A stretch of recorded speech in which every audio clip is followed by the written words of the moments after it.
UDF-ൽ വെട്ടിനിരത്തൽ. Joseph വിഭാഗത്തിന്റെ സ്ഥിരം തോൽക്കുന്ന സീറ്റുകൾ കോൺഗ്രസ് ഏറ്റെടുക്കും. കനകൊലുവിന്റെ റിപ്പോർട്ട് പുറത്തു വന്നതിന് പിന്നാലെ പാർട്ടിയിൽ അതൃപ്തി പുകയുന്നു. മറുകണ്ഠം ചാടാനൊരുങ്ങി നേതാക്കൾ. പിണറായി സർക്കാർ മൂന്നാം തുടർ ഭരണത്തിനായുള്ള പരിശ്രമങ്ങൾ തുടരവെ ഏതു വിധേനയും ഭരണം തിരിച്ചുപിടിക്കുന്നതിനുള്ള തീവ്ര ശ്രമത്തിലാണ് കോൺഗ്രസ്.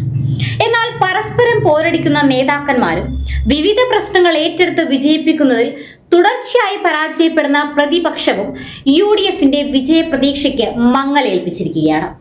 കഴിഞ്ഞ 9 വർഷത്തിനുള്ളിൽ ഒരു മന്ത്രിമാർക്കെതിരെയും അഴിമതി ആരോപണങ്ങൾ കൊണ്ടുവരാൻ സാധിക്കാത്തതും സർക്കാരിന്റെ ഉയർന്നുവരുന്ന പ്രതിഷേധങ്ങൾ വേണ്ട വിധത്തിൽ പ്രയോജനപ്പെടുത്താൻ കഴിയാത്തതും കോൺഗ്രസ് നേതൃത്വത്തെ നിരാശയിലാഴ്ത്തിയിരിക്കുകയാണ്. ഘടകകക്ഷികളിൽ നിന്നും വേണ്ടത്ര സഹായം ലഭിക്കാത്തതും കോൺഗ്രസ് നേരിടുന്ന വലിയ വെല്ലുവിളിയാണ്. മുസ്ലിം ലീഗ് ഒഴിച്ചാൽ ബാക്കിയുള്ള ഘടകകക്ഷികൾ എല്ലാം തന്നെ കുറച്ച് നേതാക്കളുടെ കൂട്ടം മാത്രമാണ്. ജോസഫ് വിഭാഗത്തിന് 2 MLA-മാരും 1 MP-യും ഉണ്ടെങ്കിലും ഈ മണ്ഡലങ്ങളിൽ ഒന്നും ജോസഫ് വിഭാഗത്തിന് ശക്തമായ അടിത്തറയോ അണികളോ ഇല്ല. UDF-ന്റെ ലേബലിൽ കോൺഗ്രസിന്റെ പിൻബലത്തിൽ ജയിച്ചു കയറിയതാണ് ഈ സീറ്റുകളെല്ലാം. കഴിഞ്ഞ ഇലക്ഷനിൽ ഇല്ലാത്ത ശക്തി തങ്ങൾക്കുണ്ടെന്ന് കോൺഗ്രസിനെ തെറ്റിദ്ധരിപ്പിച്ചാണ് ജോസഫ് വിഭാഗം 9 സീറ്റുകൾ നേടിയെടുത്തത്. ജോസ് കെ മാണി പുറത്തു പോയെങ്കിലും അണികളെല്ലാം തനിക്കൊപ്പം ആണെന്നായിരുന്നു ജോസഫ് കോൺഗ്രസിനെ പറഞ്ഞു വിശ്വസിപ്പിച്ചിരുന്നത്. എന്നാൽ അതിൽ തൊടുപുഴയും കടുത്തുരുത്തിയും ഒഴികെ ബാക്കിയെല്ലാം പരാജയപ്പെടുകയായിരുന്നു. കോൺഗ്രസിന്റെ സഹായത്തോടെ ജോസഫ് ഗ്രൂപ്പിന്റെ 2 സ്ഥാനാർത്ഥികൾ വിജയിച്ചപ്പോൾ ഒരു മണ്ഡലത്തിലും കോൺഗ്രസിന് തിരിച്ചു ഗുണമുണ്ടായിട്ടില്ല എന്നാണ് കോൺഗ്രസിന്റെ വിലയിരുത്തൽ. ഇതോടെ വരുന്ന ഇലക്ഷനിൽ ജോസഫ് ഗ്രൂപ്പിൽ നിന്നും സീറ്റുകൾ തിരിച്ചുപിടിച്ച് കോൺഗ്രസ് മത്സരിക്കണമെന്ന തീരുമാനമാണ് ഉണ്ടായിരിക്കുന്നത്. ചങ്ങനാശ്ശേരി, കുട്ടനാട്, ഏറ്റുമാനൂർ, തൃക്കരിപ്പൂർ തുടങ്ങിയ സീറ്റുകൾ കോൺഗ്രസ് ഏറ്റെടുത്തേക്കുമെന്നാണ് ലഭിക്കുന്ന വിവരം. കോൺഗ്രസിന്റെ ഈ തീരുമാനത്തിൽ ജോസഫിനും കൂട്ടർക്കും പ്രതിഷേധമുണ്ടെങ്കിലും അത് വകവെക്കേണ്ട എന്നാണ് കോൺഗ്രസിന്റെ നിലപാട്. ഈയിടെ കടുത്തുരുത്തി MLA മോൻസ് ജോസഫ് നടത്തിയ ചില പ്രസ്താവനകളും കോൺഗ്രസിനെ ചൊടിപ്പിച്ചിട്ടുണ്ട്.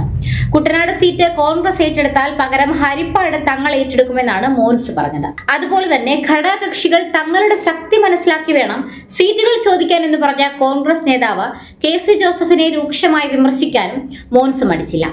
ഞങ്ങൾ ആരാന്റെ പറമ്പിലെ പുല്ലു കണ്ടല്ല, സ്വന്തം പറമ്പിലെ പുല്ലു കണ്ടാണ് പശുവിനെ വളർത്തുന്നത് എന്നാണ് മോൻസ് പറഞ്ഞത്. UDF സീറ്റ് ചർച്ചകൾ ആരംഭിക്കുന്നതിന് മുൻപ് തന്നെ കുട്ടനാട്ടിലെയും കടുത്തുരുത്തിയിലെയും ഒക്കെ സീറ്റ് പ്രഖ്യാപനം മോൻസ് സ്വന്തം ഇഷ്ടത്തിന് നടത്തിയതും കോൺഗ്രസിൽ അതൃപ്തി ഉണ്ടാക്കിയിട്ടുണ്ട്.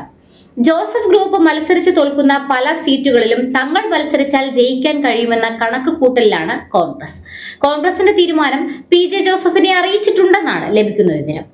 എങ്ങനെയെങ്കിലും തന്റെ മകൻ അപ്പുവിനെ തൊടുപുഴയിൽ നിന്നും മത്സരിപ്പിച്ച് ജയിപ്പിക്കണമെന്ന് കരുതുന്ന ജോസഫിന് ഈ തീരുമാനത്തിൽ എതിർപ്പില്ല എന്നാണ് അറിയുന്നത്. എന്നാൽ തിരഞ്ഞെടുപ്പിൽ സീറ്റ് ലഭിക്കുമെന്ന് പ്രതീക്ഷിച്ചു കഴിയുന്ന 1 ഡസനോളം നേതാക്കൾ കടുത്ത അമർഷത്തിലാണ്.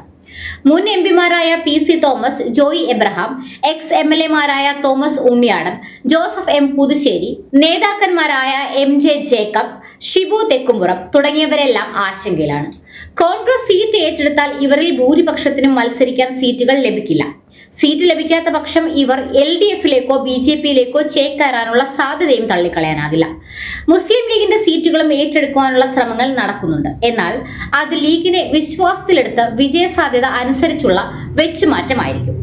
മറ്റ് ചെറു കക്ഷികൾക്ക് 1ഉം 2ഉം സീറ്റുകൾ വീതം നൽകി ഒതുക്കിയ ശേഷം 110ഓളം സീറ്റുകളിൽ കോൺഗ്രസ് മത്സരിക്കുന്നതിനുള്ള നീക്കങ്ങളാണ് നടക്കുന്നത്. മുസ്ലിം ലീഗ് ഒഴികെയുള്ള ദുർബലരായ ഘടകകക്ഷികൾക്ക് കോൺഗ്രസിന്റെ തീരുമാനം അംഗീകരിക്കുകയല്ലാതെ വേറെ വഴിയില്ല എന്നതാണ് യാഥാർത്ഥ്യം. പതിവ് പോലെ ഇപ്രാവശ്യവും UDF-നുള്ളിലെ സീറ്റ് വിഭജനം വലിയ പൊട്ടിത്തെറികൾക്ക് കാരണമാകുമെന്ന കാര്യത്തിൽ യാതൊരു തർക്കവുമില്ല.